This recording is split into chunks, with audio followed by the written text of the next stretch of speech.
بسم الله الرحمن الرحيم نحمده ونصلي على رسوله الكريم أما بعد فأعوذ بالله من الشيطان الرجيم بسم الله الرحمن الرحيم قل هو الله أحد الله الصمد لم يلد ولم يولد ولم يكن له كفوا أحد.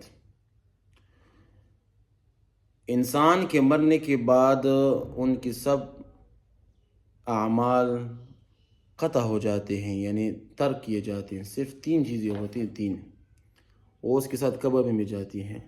ایک نیک اولاد، اس کے لیے دعائیں کریں. ایک یہ اس نے مثال کے طور پر مسجد یا وغیرہ پل مل وغیرہ یا کنویں بنائے ہوں. دو، اور تیسری کیا، صدقہ جاریہ. ابھی جو اس نے نیک اولاد چھوڑی ہے، ان اولاد کی طرف میرا توجہ ہے کہ وہ اس سال ثواب کے لوگ کیا چیز پڑھے. ابھی میں آج آپ کو مختصر سے ایک وظیفہ بتاتا ہوں. مختصر، ٹائم کم، ثواب اس کا زیادہ ہے. میں نے آپ کے سامنے ایک سورت پڑھی، سورت اخلاص. قل هو اللہ احد اللہ الصمد لم یلد ولم یولد ولم یکن له کفوا احد. 5-6 سیکنڈ اس میں لگتے ہیں. کہتے ہیں کہ جو کوئی بھی 3 مرتبہ اس کو پڑھے گا، 3 مرتبہ، اس کو پورے قرآن کا کیا ملے گا؟ ثواب ملے گا. 3 مرتبہ تقریباً آدھا منٹ بھی نہیں لگتا. تو اور یہ ثواب اس سال ثواب کے لیے اپنے مرحومین کے لیے کیا کر دیں؟ بخش دے. تو اس کو پورے قرآن کا کیا ملے گا؟ ثواب ملے گا. ایک حدیث شریف میں آتا ہے کہ جو شخص نے فجر کی نماز کے بعد یہ سورۃ اخلاص 12 مرتبہ پڑھے. کتنے مرتبہ پڑھے؟ 12 مرتبہ پڑھے. تو اس کو اللہ پاک 4 قرآن کریم کے برابر ثواب عطا فرماتے ہیں. 4 قرآن کریم کے برابر ثواب. کتنے خوش قسمت لوگ ہیں.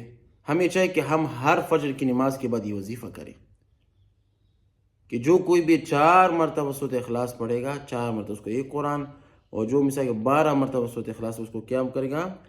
جو 3 مرتبہ سورۃ اخلاص پڑھے گا اس کو ایک قرآن کے برابر ثواب. اور جو دن میں فجر کی نماز کے بعد 12 مرتبہ قرآن سورۃ اخلاص پڑھے گا اس کو 4 قرآن کریم کا مکمل ثواب اس کو عطا فرمائے گا. عمر رضی اللہ عنہ فرمایا، یا اللہ کے رسول کا کوئی سے زیادہ پڑھے. حضور صلی اللہ علیہ وسلم فرمائے کہ اللہ پاک جتنا زیادہ پڑھو اللہ پاک دینے سے کبھی بھی نہیں تکتا. دن میں 1000 مرتبہ پڑھو، دن میں 1,00,000 مرتبہ پڑھو. ایک اور حدیث میں آتا ہے کہ جو شخص 200 مرتبہ سورۃ اخلاص دن میں پڑھے گا تو اس کے 200 سال کے گناہ معاف ہوتے ہیں. ابھی کسی کی عمر 200 سال کسی کی عمر تو نہیں ہوتی. تنبیہاً یہ ہے کہ سورۃ اخلاص کی بہت ہی زیادہ بڑی فضیلت آئی ہے. ایک صحابی تھی، کسی علاقے کے امام تھے حضور صلی اللہ علیہ وسلم کے دور میں. تو ان علاقے کچھ لوگ حضور صلی اللہ علیہ وسلم کے پاس آ گئے، کہتے ہیں کہ اے اللہ کے رسول، تو ہر ٹائم نماز میں سورۃ اخلاص پڑھتے ہیں، سورۃ اخلاص پڑھتے ہیں، سورۃ اخلاص پڑھتے ہیں.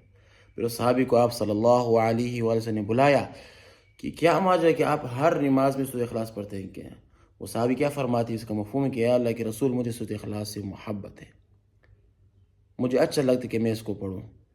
اللہ کے رسول نے کیا فرمایا؟ مفہوم ہے کہ آپ کی یہی محبت آپ کو جنت میں لے جائے گی. سورۃ اخلاص سے محبت کے نتیجے میں انسان جنت میں جا سکتا ہے. تو خلاص مفہوم یہ ہوا کہ جو بھی لوگ جن کے مثال کے طور پر رشتہ دار ماں باپ فوت ہو چکے ہیں، تو اس سال ثواب کے لیے سب سے بہترین وظیفہ کیا کہ سورۃ اخلاص یا تو 3 مرتبہ یا تو 12 مرتبہ، اور جو کوئی خوش قسمت ہو 200 مرتبہ دن میں پڑھ کر اس کے لیے سال ثواب کریں. انشاءاللہ تعالیٰ اس کو بہترین ثواب نصیب ہوگا. ان کو بہترین ثواب نصیب بھی ہوگا، پہنچے گا بھی، اور آپ کے ثواب میں کوئی بھی کمی نہیں آئے گی. وآخر دعوانا ان الحمد للہ رب العالمین.